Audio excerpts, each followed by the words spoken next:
managano ang lahat at bawat isa sa kapayapaan at kaliwanagan ngayon at magpakailanman.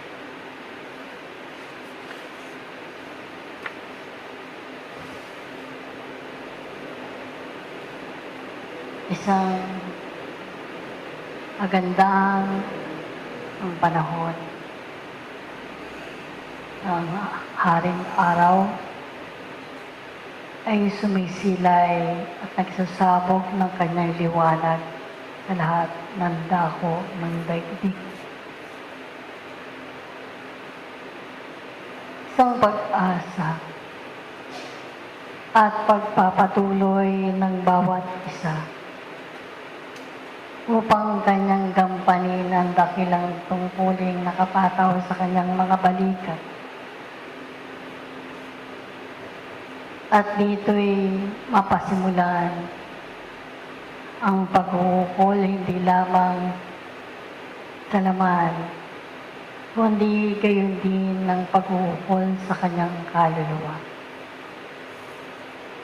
Ang bawat pangyayaring nagaganap sa kasalukuyang panahon ay isang malaking pag-aaral sa isang kaluluwa.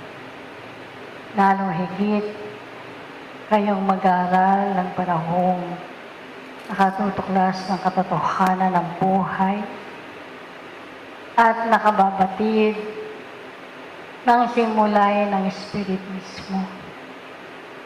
Sapagkat ang bawat pangyayaring nagaganap ay nalalaman ninyo ang kabatiran ng diwa na ipinaabot sa bawat isa sa inyo. Ito ay hindi lamang pagkising at pag-untag sa mga kaluluwang nahihimbing pa kanilang sarili. Ito rin ay para sa mga manggagawa ng panahon upang kanyang ipagpatuloy ang kanyang sariling maipaglingkod ang kanyang sarili sa kanyang kapwa nilikha. Lalong higit na nararanasan ng bawat isa sa inyo ang isang malalagim na pangyayari na kasalukuyang panahon. At dito kayo tinatawagan. Dito kayo magpapakilala ng inyong sarili kung sino kayo at ano ang inyong natutunan sa bawat karanasan at aralin na sa inyong isinupo na sa matagal ng panahon. Mga iniibig na mga kapatid, ang kasagutan sa maraming katanungan ay alam ninyo kung paano ito maiirali, kung paano ito gagampanin, kung paano ninyo ito pag-aaralan sa inyong mga sarili. Sapagkat kayo nga ay manlalakbay panahon. Mayroon ang dakilang tungkulin, mayroon ang panata sa likod ng libingan at pangakuan na sa inyong pagsilang at pagpapatuloy ng buhay at lakas hanggang sa kasalukuyang ito ay maisakatuparan ninyo ang pagtuon sa mga bagay ng diwa ng pag-aaral sa inyong mga kaluluwa. Gayon din ang paglilingkod sa inyong kapwa na mayroon ng pag-ibig, na mayroon ng karunungan, sapagkat kinakailangang magsandugo ang dalawang ito upang makapangyarihan at makagawa sa inyong sarili sa pagtugon sa dakilang tungkulin sa inyong mga balikat. Nalalaman ninyo mga kapatid, hindi kayo pinabayaan sa lahat ng sandali. Hindi kayo inulila sapagkat nalalaman ninyong agapay ninyo ang mga kabatlayaan at sa pag-aambil ninyo ng kapayapaan at liwanag sa inyong mga sarili at sa mga angkan at sa lahat ng dako ng daigdig. Ay natututunan ninyo ang pairalin sa inyong sarili na kayo ay makapaglingkod ayon sa inyong pagkakilala. O kaya nga, hindi masasayang ang mga panahon ng pag-uukol ninyo sa pag-aaral ng katotohanan. Hindi masasayang ang mga karanasang mayroon kayo ng pagkatuto. Hindi masasayang ang bawat sandali ng pagpupunyagi ng tao para sa kanyang ikalalaya at ikaliligtas. Dahil marunong siyang magsuri at magtimbang, marunong siyang magbigay at maglingkod,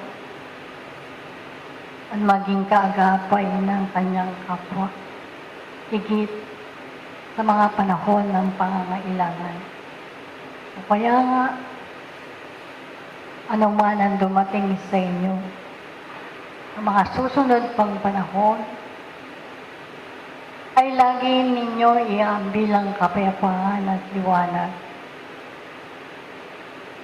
Lagi ninyo ipakilala sa inyong mga angkan at sa inyong mga kapatid na ang mga bagay na ito'y paghahasa ng isang katauhang makipamuhay sa kapatagan ng lupa upang baguhin ang kanyang sarili, makita ang kanyang kahinaan, at sa kahinaang ito'y doon siya magpalakas sapagkat nananalaytay sa kanya ang lakas na pinahiram ng Diyos, kanyang pagpapatuloy upang ito ay makapangyarihan at makapaghari sa inyo na magawa ninyo ang mga bagay, paglilingkod at pagtugon sa dakilang tungkulin ng inyong mga sarili. Kaya nga, mga iniibig na mga kapatid, magpatuloy kayo sa inyong mga pananalangin at pag-aambil.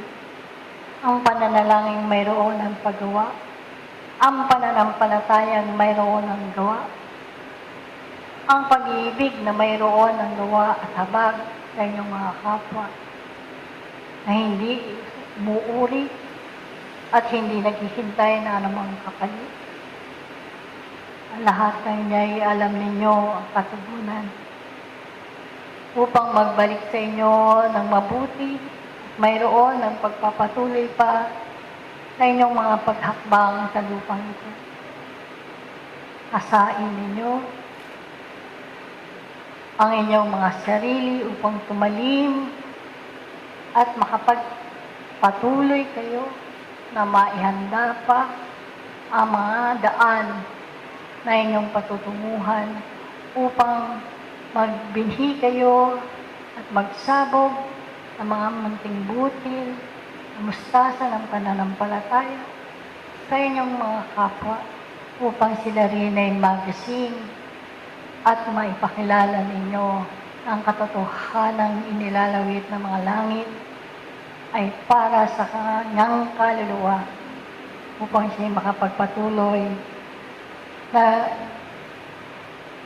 daanan ang maraming pagdaan na kanyang hahawanin sa kanyang mga paglalakbay.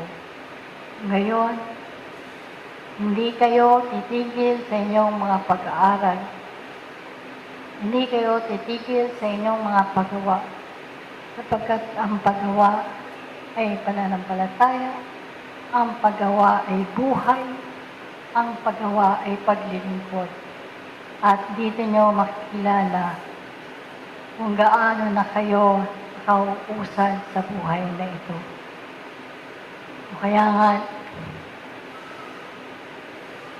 lagi ninyo iambil ang kapayapaan sa pagkasulok ng daigdig.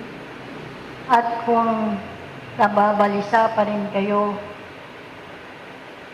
at nahihintakutan ng mga bagay na humahandulong sa inyo, ay magdili-dili kayo at buksan ang inyong mga kaisipan, mag-aral pa ng mga aralin ng buhay. Alalahanin ninyo na kayo ay hindi pinabayaan ng lupang ito, hindi naghihintay lamang ng mabuting manggagawa ng panahon. Sapagkat kayo nga ay naralan at sinubuan ng mga binhi sa matagal ng panahon at maipakilala ninyo kayo ay mga tunay ng mga lalakbay panahon na mayroon ng dala-dala karunungan at pag-ibig. Ito ang maliit kong alay sa bahaging ito. Na kailanman ay hindi lumimot at nagkait sa bawat sandali upang ihandog sa inyo ang mga lakas at kapayapaan, liwanag, upang madala ninyo sa inyong mga paglalakbay. Sikapan nawa ninyo na kayo ay isang mabuting halimbawa ng inyong kapwa na nagpapaningas ng liwanag upang sila din ay makatagpo ng liwanag na ito at makapagdala rin ng kanilang sarili upang maipaglingkod niya rin ang kanyang sarili sa kanyang kapwa nila. Magpapatuloy tayo sa ito.